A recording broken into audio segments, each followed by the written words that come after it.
now available in paperback and e-readers, The Temptation of John Haynes. Give in to temptation and pick up this action-packed African-American paranormal romance. Get The Temptation of John Haynes in paperback and e-readers today. In a previous live stream, I talked about how the crack epidemic created a divide between black men and black women and did damage to the whole structure of dating and relationships in the black community. And I wanted to go more in depth in this video about why so many good brothers have such anger towards black women today. Now, this anger that good brothers have towards black women today has its roots in the crack epidemic. Now, before the crack epidemic, it was a golden age for working brothers because working black men were considered a valuable asset in the black community, and lots of black women wanted to get with a working class brother who had a job. Now, it didn't matter if the guy had a minimum wage job in fries at McDonald's or working as a messenger or going out here and doing jobs in stock at a place like a Woolworths when it was in business or an Alexander's when it was in business. If that brother had a low-level job, he still had a chance at getting with an attractive black woman. And if those brothers had better jobs in places like UPS or FedEx, or they had really higher level jobs like entry-level office jobs like clerical and mailroom, they were considered still able to get opportunities at an opportunity to talk to an attractive black woman. And if they could go out here and shoot their shot, what they would do is possibly get a chance at getting her phone number and getting a chance to go out on a date with her. And if things clicked between them, they could work together towards building a relationship, building a relationship road to an engagement, and possibly even go out here and possibly working towards getting married and possibly start looking to build a family. So the market was really open for black men who had jobs, and getting jobs was pretty easy back in the 80s. And with jobs being easy to get and guys having to work, guys could look to work towards building something with a girl. And if she said yes, you could go out here and look towards getting with her and possibly getting on a road to a relationship. So dating in the early 80s was, again, an open market. However, that market completely changed with the crack epidemic. Now, starting around late 1985, early 1986, crack cocaine started coming into black communities by way of the government, according to some people. And as crack cocaine came into black communities, it started to change the entire dynamics of the entire community as that civil war was waged on black people as they fought each other as related to looking to be a part of this crack empire. Now, in these crack empires, the relationship dynamics between men and women changed, and they changed because what happened was as many black women started seeing all of these drug dealers and these rappers coming into the black community, driving expensive cars at the time, such as Cadillac Bromes or Mercedes 300Es, or even if they have big money, 560 SEs, or driving BMW 3 and 6 Series cars, coming out of them wearing Air Jordan sneakers and or Bally boots and track suits or MCM suits. They started seeing these guys having large amounts of money, and with these guys making over $1,000 a day if they were selling crack, what was happening was women's hypergamy was getting triggered, and as they saw these guys becoming considered to be high status males in their social circles, many black women wanted to go out here and get with what they believed to be these high status males because they thought that these guys would elevate them to a higher social status in the inner city. And as these black women looked to live ghetto fabulous by getting with these neighborhood dope dealers, oftentimes they were encouraged to get with these guys instead of looking to go out here and get with the working class guy. And this was chronicled in many songs of the 1980s, such as Biz Marquis' The Vapors, where he puts a line saying, "Baby, please, you work for UPS." Or in 1989's three times dope song, Funky Dividends, where he says, in this age, everything's reversible. Instead of walks, you drive a Cadillac convertible.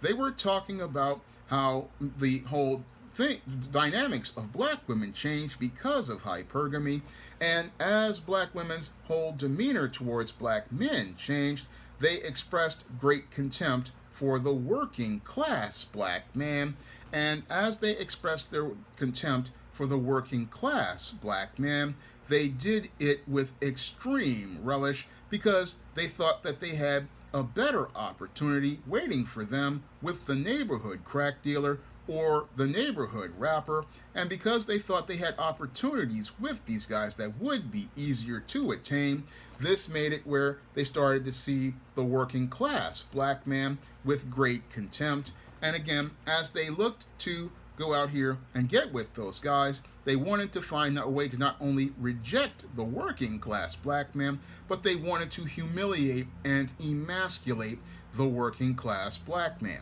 So a lot of times when these black women would be approached by a guy who was a working class brother, what they would do is not just reject him, but they would try to find a way to humiliate him.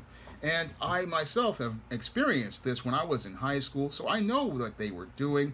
And again, these women would go out here and look to make mockery of a working class black man by saying, "Oh, you work at such and such place, like a UPS or McDonald's, so you can't do nothing for me." Or they would go out here and make fun of that guy and basically laugh in his face when he went to go out here and approach them. And this really hurt a lot of those good brothers out here who were just looking to go out here and do the right thing. And all they wanted to do was go out here and get a shot at a woman in their community. And they really felt hurt by that whole thing because these guys went out of their way to try to pick black women first, but instead of getting respect from black women like they got in the early 80s, they got a lot of contempt expressed towards them. And as they got this contempt expressed towards them, many brothers went out here and internalized that contempt. And as they internalized that contempt, what happened was that contempt became their own anger, and that anger was something that they felt about all black women, not understanding how white supremacy was basically manipulating the situation by introducing crack into the black community, introducing crack and dealers into the black community, and how those black crack dealers were doing was, again, triggering the black woman's hypergamy, making her believe that she was getting with a higher status black male, but this so-called higher status black male was an artificial creation, and it was an artificial creation designed to destroy the relationship dynamics between black men and black women, and it was that whole artificial creation that led to what is called the gender wars right now, because a lot of good brothers harbored a lot of anger and resentment towards all black women based on their experiences with those black women during the time of the crack epidemic. And as they dealt with all of the hostility they were receiving from black women during the time of the crack epidemic, this is what led to a lot of black men having all of this anger towards black women. And they have this anger towards black women because many were traumatized as related to the way they were treated by these black women during the crack epidemic. Because again, a lot of these guys, a lot of them were teenage boys, a lot of them were young men. These were their first or possibly second chances to approach a black woman or a black girl.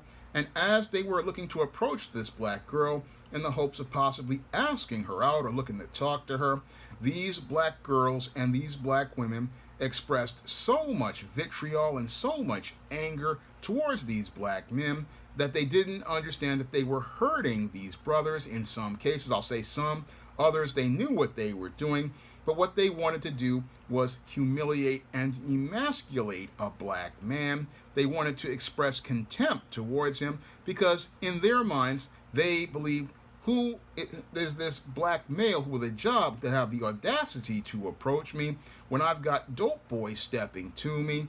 They thought that this black man who was working was less than, and they were out here thinking that this black man who was working was less than what they were because these artificially inflated dope dealers had gassed these women's heads up to make them believe they were getting with high status men, when in actuality white supremacy was basically creating a false environment in order to tear both black men and black women down. And the damage that was done was not only to the black communities, black males who wound up in prison for selling that rock, or most of the black women who were single moms as a result of it, or if they didn't do time, it was also to many of the good brothers out here.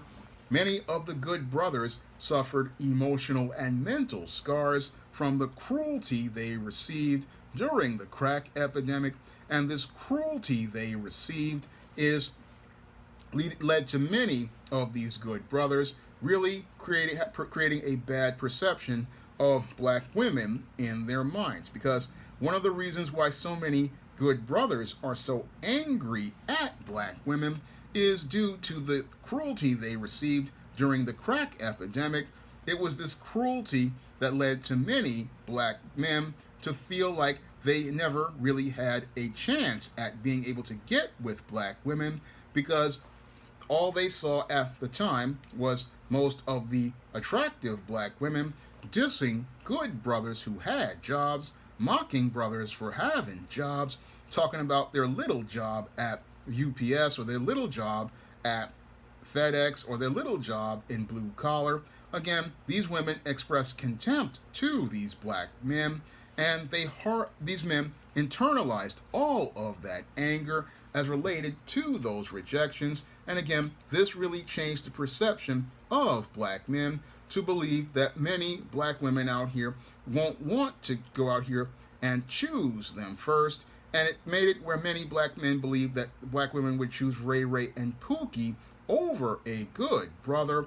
So it really created an inferiority complex in some black men where they believed that they would not be chosen first because when they went to choose sisters first, they were rejected by those sisters. And that's what makes a lot of good brothers give pause when they go out here and think about wanting to pursue relationships with black women. That is an indirect result of the crack epidemic and the crack epidemic's damage to the relationship dynamics between black men and black women. Because, again, a lot of these black men, they thought, hey, if I go out here, I do put in my work, I go out here and I do what I'm supposed to do, I should get some respect.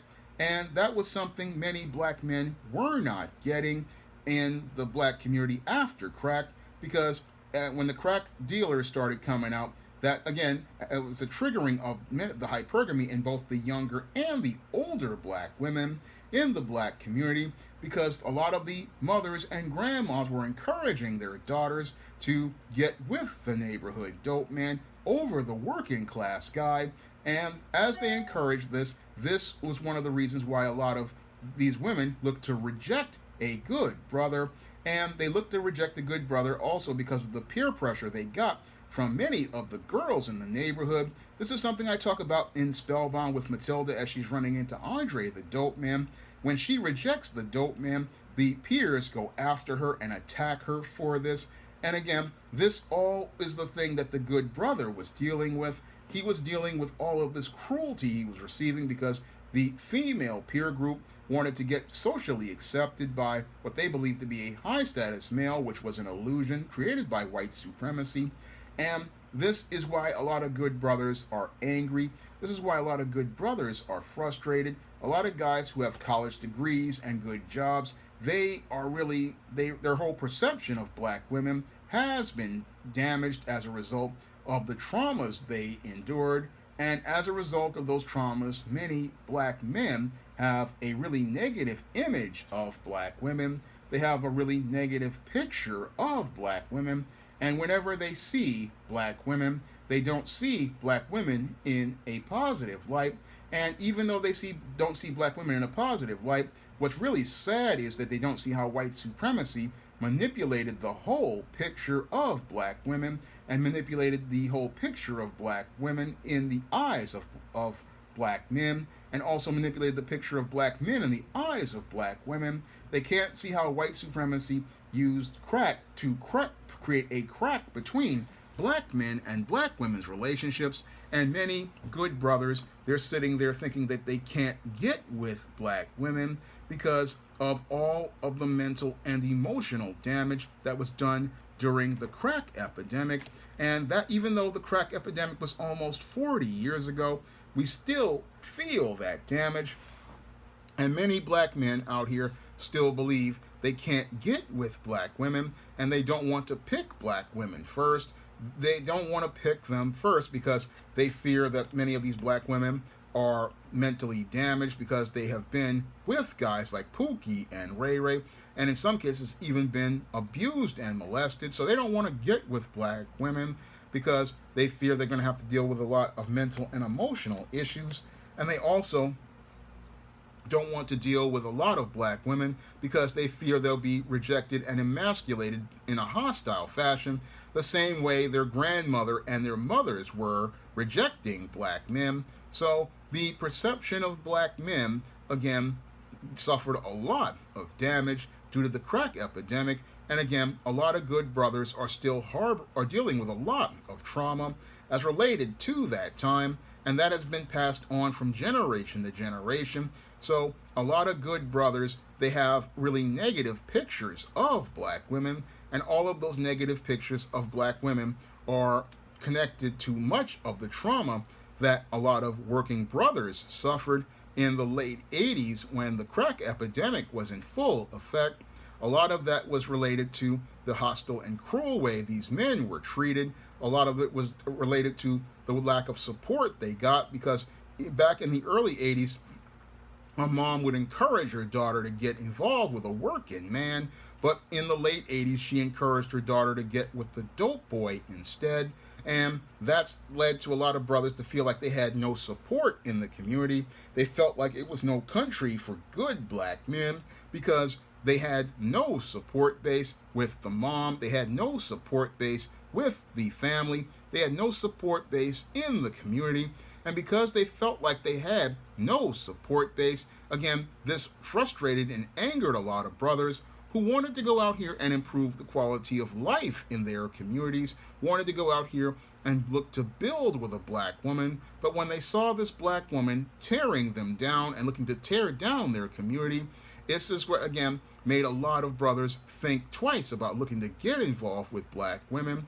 And again, this changed their perception of black women and changed their perception because they saw black women out here looking to support those who were looking to tear down the community, and saw black women actively working to maintain the economic security of those dope dealers and the welfare state.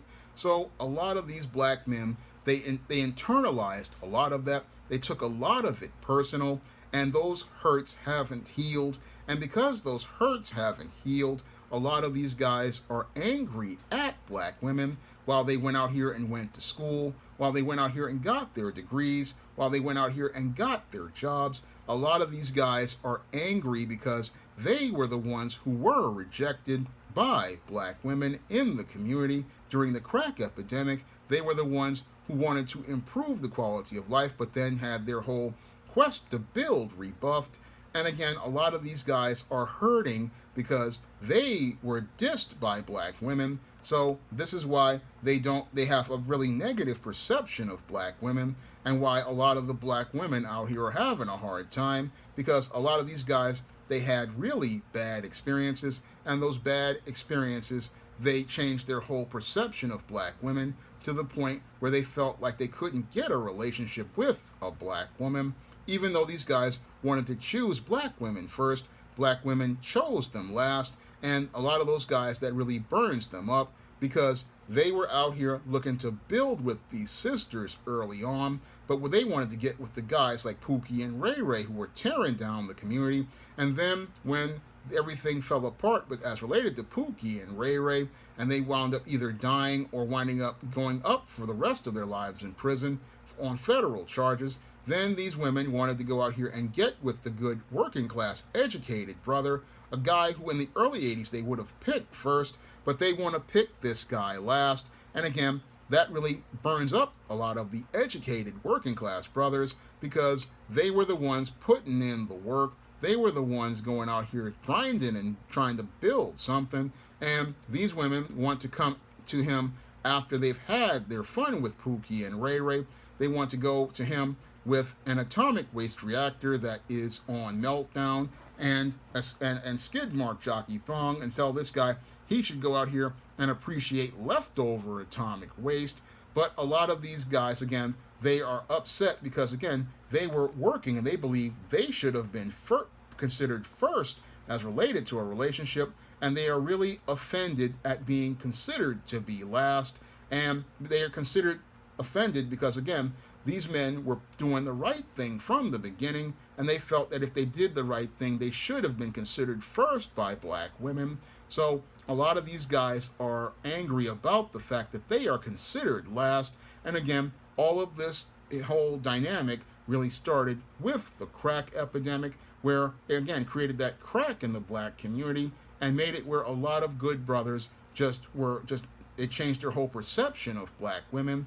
And instead of them seeing black women as somebody they would want to have a relationship with, they see a person they cannot trust, because she's out here working with the enemy and working towards tearing down the community. She's working with the enemy on two levels, one with the welfare state, two with the drug dealer, and even with the rapper who's out here promoting gangster rap. So a lot of black men's, good brothers' perception of black women was completely changed. And again, the crack epidemic not only did damage to crack addicts and neighborhoods, it did damage to the everyday working class brother, because the average everyday working class brother went from a guy who thought he had a chance at an American dream and a chance at getting a quality wife, to a guy who feels like he's working for nothing, because if he goes out here and works, he cannot find a quality woman. And that is all due to all the narratives that happened as related to the crack epidemic. And again, the crack epidemic really did a number on good brothers, making many good brothers very angry, making very good brothers jaded and cynical, making many good brothers frustrated and angry, because when they look at today's black women, they don't see anybody that they would want to reflect as related to them. No, they see an adversary and an enemy. And again, that's all due to the cruel way many black men were treated in the mid to late 1980s by a group of very greedy and hypergamous black women who damaged the relationships between black men and black women for generations to come. Now, if you want to learn more about what leads to all of this dysfunction between black men and black women, you can pick up my book, Why 70% of Black Women Are Single, on Amazon.com in paperback and Kindle format. You can also find Why 70% of Black Women Are Single on a digital format on Smashwords, the iBookstore, Google Play, and Barnes & Noble.